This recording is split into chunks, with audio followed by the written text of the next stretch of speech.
da Allah kai malami ne? Wallahi ni malami ne masanin Qur'ani. Shekara na 18 ina tsanga. Banda karatu na ba abin da na sa a raina mutu a hanyar Allah. Wallahi haka na baro gida, na baro ƙauyen da na sani, na bari inda na yi wayo, na fito, na je tsanga ga Murungala. Ba wani hasu kulle liful dan dinki dan tsumban na suke dora kudin tsungiya dan kunje tun daga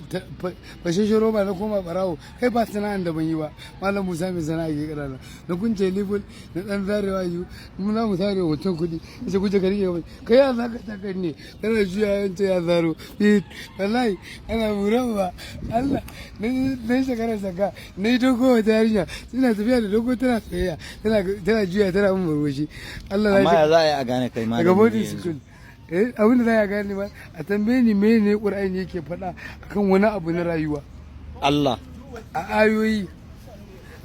Qur'ani idan ka hujja kowace sura kowace aya ko me wanda ya magana akan ko me ni zan iya kawo maka ayan kuma ka ce in maka addu'an wannan ayan me amfani